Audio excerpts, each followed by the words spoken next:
सोनिया जल्दी जल्दी सिलाई मशीन पर कपड़े सिल रही होती है कि तभी कोई दरवाजा खटखटाता है। अरे सोनिया, घर पर हो क्या? जी हाँ, अंदर आ जाइए। अरे मिताली जी, आप यहाँ पर? लहंगा सिल गया क्या सोनिया? जी हाँ मिताली जी, ये लीजिए। जैसा आपने बताया था मैंने बिल्कुल वैसा ही सिला है। अरे वाह सोनिया, तुमने तो कमाल ही कर दिया। कितना बढ़िया लहंगा सिला है तुमने, वो भी परफेक्ट फिनिशिंग के साथ। तुम इतने अच्छे कपड़े सिलती हो। तुम्हारे सिले हुए कपड़े अच्छे खासे टेलर को टक्कर दे सकते हैं। तुम बाजार में अपनी एक टेलर की दुकान क्यों नहीं खोल लेती? इससे तुम ज्यादा पैसे भी कमाओगी और तुम्हारी सिलाई की पहचान भी बढ़ेगी, जिससे तुम अपनी 5 बेटियों को अच्छी जिंदगी दे सकोगी। मिताली जी, कौन सी माँ अपनी बच्चियों को अच्छी जिंदगी नहीं देना चाहती, मगर एक टेलर की दुकान खोलने के लिए हुनर के साथ साथ पैसे भी तो चाहिए, जो कि अभी मेरे पास नहीं है। मैं गरीब दर्जी दिन रात कपड़े सिलकर बस इतना ही कमा पाती हूँ, जिससे मैं 2 वक्त की रोटी अपनी बच्चियों को खिला सकूँ। ऐसा कहते हुए सोनिया की आंखों में आंसू आ जाते हैं। सोनिया के हाथों में कपड़े सिलने का गजब का हुनर था। उस गरीब दर्जी के पास ग्राहकों को खींच कर ले आता था, मगर दिन रात की मेहनत के बाद भी उसे कुछ ज्यादा पैसे नहीं मिलते थे। कुछ सालों पहले सोनिया की शादी पंकज से हुई थी, जिससे सोनिया 5 बेटियों की माँ बन गई। पंकज ने कभी भी अपनी जिम्मेदारी को समझा ही नहीं। वो 1 नंबर का दारूबाज था। ऐसे में अपनी 5 बेटियों का पेट पालने के लिए वो गरीब माँ हालात से मजबूर हो गई थी और घर में कपड़े सिलने लगी थी। दर्जी के काम से सोनिया जो 2 पैसे कमाती, वो बेटियों की भूख मिटाने में खर्च हो जाते थे, जिस कारण सोनिया अपनी बेटियों के लिए साल भर में भी 2 जोड़ी कपड़े भी नहीं दिला पा रही थी। मगर जब उसकी बेटियों ने वो लहंगा देखा तो वो उम्मीद से अपनी माँ को बोलती हैं, माँ, मिताली आंटी ने वो झमरे वाली फ्रॉक किसके लिए बनवाई थी? 7 साल की प्रीति के मुंह से लहंगे का अजीबोगरीब नाम सुनकर सोनिया अपनी बेटी की तरफ देखकर मुस्कुराते हुए कहती है, प्रीति, उसे झबरे वाली फ्रॉक नहीं बल्कि उसे लहंगा कहते हैं, और मिताली आंटी ने वो लहंगा अपनी बेटी के लिए सिलवाया था। माँ, मुझे भी वैसा ही लहंगा पहनना है, मुझे भी वही पहनना है। हाँ माँ, हमें भी वैसे ही लहंगा चाहिए। आप ही बताओ माँ, आखिर कब तक आपकी बेटियाँ ये फटे फटे कपड़े पहनकर घूमती रहेंगी? जब हम अपनी जैसी बाकी लड़कियों को नए नए कपड़े पहनकर घूमता हुआ देखती है ना माँ, तो हमारा भी बहुत मन करता है कि हम भी नए कपड़े पहने। बोलो ना माँ, तुम हमारे लिए वैसा लहंगा सिलोगी ना माँ? बोलो ना माँ। अपनी 5 साल की मासूम बच्ची की जिद पर उस गरीब दर्जी माँ की आंखों में आंसू भर आते हैं और वो अपनी बेटी प्रीति को गले से लगाकर कहती है, हाँ प्रीति, तुम्हारी ये दर्जी माँ तुम सबके लिए लहंगा जरूर सिलेगी। कई दिनों तक दिन रात लोगों के कपड़े सिलकर सोनिया अपनी बेटियों की एक ख्वाहिश पूरी करने के लिए जैसे तैसे पेट काट कर थोड़े पैसे जमा करके लहंगा सिलने के लिए थान का कपड़ा खरीदने बाजार जाती है। ये कपड़ा लहंगा सिलने के लिए बहुत बढ़िया रहेगा। भैया, ये थान का कपड़ा कितने का है? अरे, ये एक पूरा टुकड़ा 500 रुपए का है। ये थान का कपड़ा तो बहुत ही ज्यादा महंगा है। अरे, मेरे पास तो इतने पैसे भी नहीं है। भैया, ठीक ठीक लगा लो। मैं क्या यहाँ धनिया बेच रहा हूँ जो भाव घटा दूँ? सिल्क का कपड़ा है तो महंगा तो होगा ही ना। चल उठ और जा यहाँ से। ये कपड़ा खरीदना तेरी औकात में नहीं है। ऐसा बोलकर वो घमंडी दुकानदार सारे बाजार में सोनिया को धक्के मारकर वहाँ से भगाने लगता है। अरे भाई साहब, आपने मुझे इस तरह से धक्का क्यों दिया है? मैं तो जा ही रही हूँ ना। अपने आंसू पोंछकर सोनिया आगे बढ़ जाती है, जहाँ वो एक सुंदर सा लहंगा टंगा हुआ देखती है। ये लहंगा तो बहुत सुंदर है। सुनो भैया, जरा ये लहंगा तो दिखाना। दुकानदार लहंगा सोनिया को दिखाते हुए कहता है, ये सिंड्रेला लहंगा है, पूरे 2000 रुपए का है।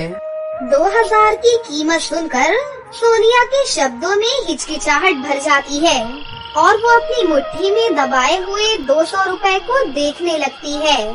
भैया, मेरे पास तो सिर्फ 200 रुपए ही है। अरे तो तुझे 2000 की चीज 200 में चाहिए? एक काम कर, जा फुटपाथ पर जा। तो जैसे गए गुजरों के लिए बाजार के बाहर फुटपाथ पर दुकान लगती है।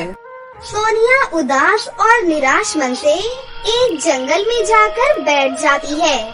मेरी बच्चियों ने जिंदगी में मुझसे पहली बार कुछ मांगा है। मेरी बेटियां उम्मीद लगाए हुए मेरा इंतजार कर रही होंगी और जब वो अपनी गरीब दर्जी माँ को खाली हाथ घर लौटता हुआ देखेंगी तो उनकी उम्मीदें टूटकर बिखर जाएंगी।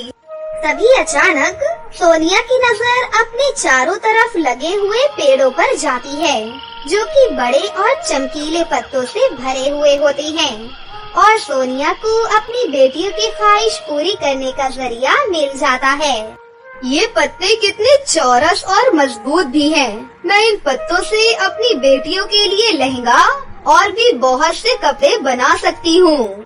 सोनिया अब बिना देर किए वो चौड़े मजबूत पत्तों को तोड़कर घर ले आती है और लहंगा सिलना शुरू कर देती है। लहंगा सिलते वक्त उस गरीब दर्जी माँ के मन में बाजार में दुकानदारों की कई बातें दौड़ रही थी, जो उसके दिल पर जा लगी थी। शायद उन्हीं कड़वी बातों का दर्द था कि सोनिया पत्तों से अपनी बेटी प्रीति के लिए बहुत ही सुंदर सा लहंगा सिलती है, जिसे पहनकर प्रीति बहुत ही ज्यादा खुश होती है। अरे वाह मेरी प्यारी दर्जी माँ, ये पत्तों से बना लहंगा तो बहुत ही प्यारा है। ये तो उस झमड़े वाली फ्रॉक से भी कहीं ज्यादा सुंदर है। माँ, मेरे लिए तुम पत्तों वाली फ्रॉक सिल दो, मुझे वही पहनना है। माँ, मेरे लिए आप इन पत्तों से एक सुंदर सा लहंगा सिल दो। माँ, अगर राधिका दीदी लहंगा पहनेंगी तो आप इन पत्तों से मेरे लिए सबसे अलग अच्छा सा एक सूट सिल देना। मगर तुम सबने तो कहा था कि तुम्हें लहंगा पहनना है, फिर अब क्या हुआ? हाँ माँ, कहा था, मगर हम पांचों बहनें अगर पत्तों का लहंगा पहन लेंगी तो एक जैसे लगेंगी और अगर हम इन पत्तों से अलग अलग कपड़े सिलवाएंगी तो हम एक दूसरे के कपड़े मिल बांट कर एक दूसरे से बदल कर भी पहन सकती हैं, जिससे तुम्हें हमारे लिए कपड़े भी नहीं खरीदने पड़ेंगे और पैसे भी खर्च नहीं करने पड़ेंगे। रानी की सयानी भरी बातें सुनकर सोनिया की आंखों में आंसू भर आते हैं और वो उसके सर पर हाथ फेरते हुए कहती है, मेरी समझदार बेटी, अपनी माँ की तकलीफों को कितना समझती हो तुम। सोनिया अपनी पूरी मेहनत अपनी बेटियों के लिए उन पत्तों से सुंदर सुंदर कपड़े सिलने में लगाती है और वो अपनी पांचों बेटियों के लिए बिना पैसे खर्च किए सबके लिए पत्तों से खूबसूरत कपड़े सिल देती है।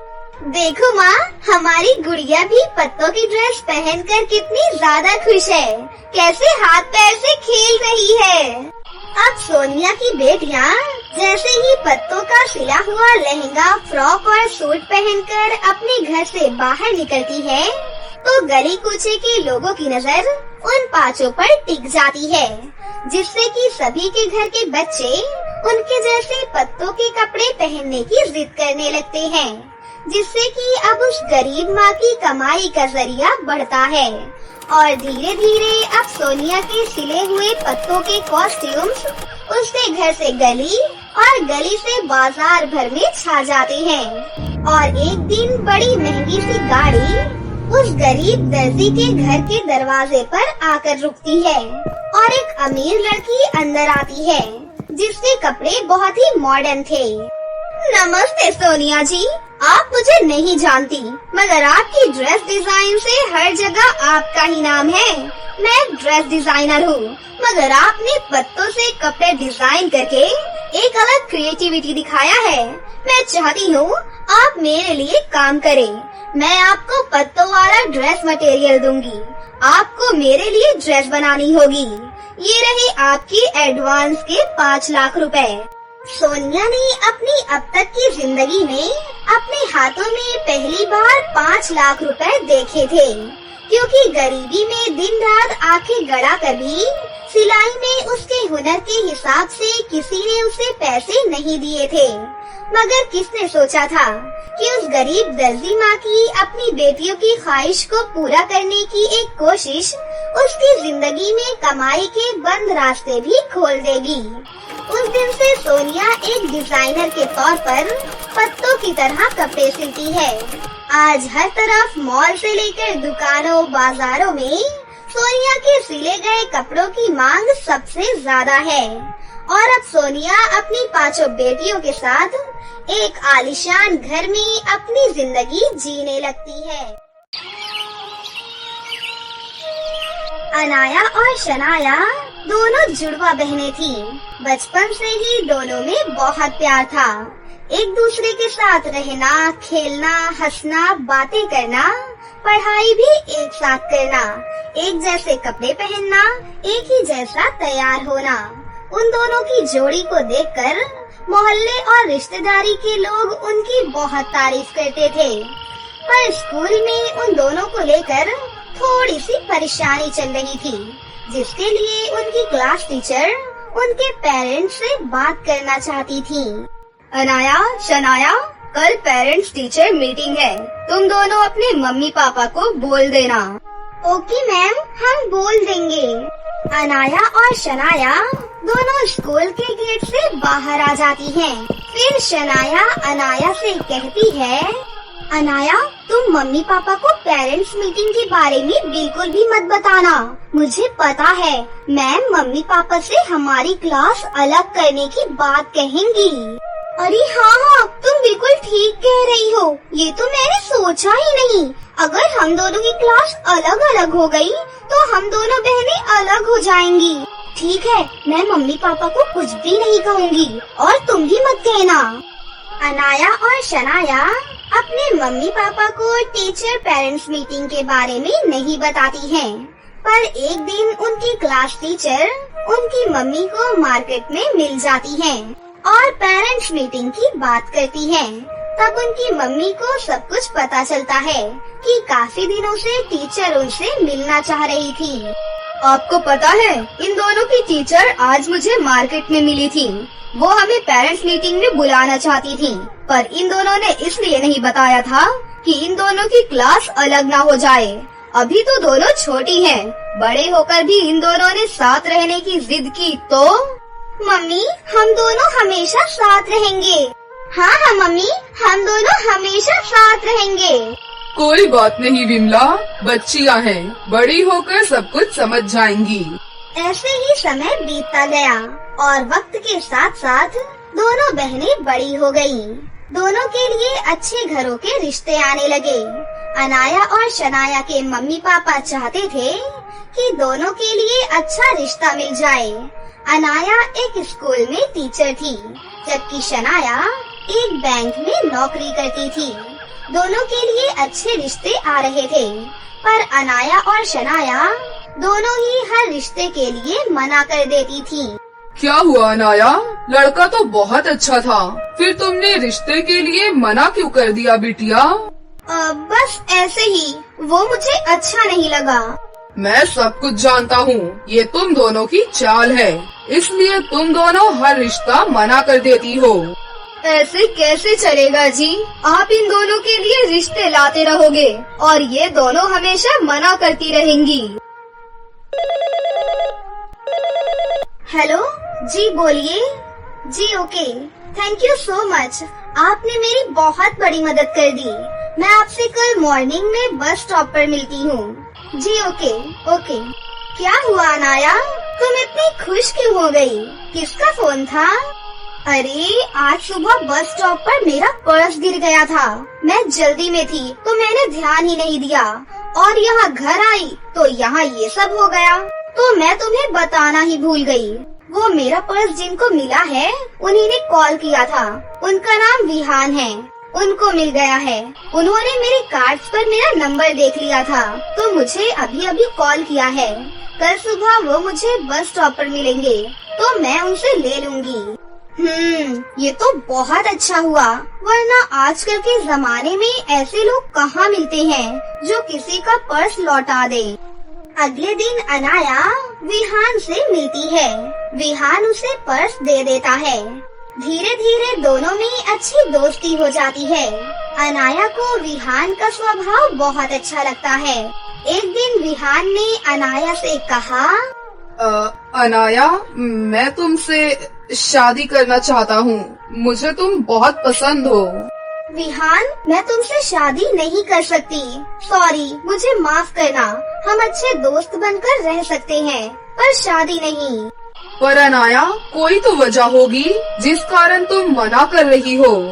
विहान, मैं वजह नहीं बता सकती। अच्छा, मुझे देर हो रही है, अब मैं चलती हूँ।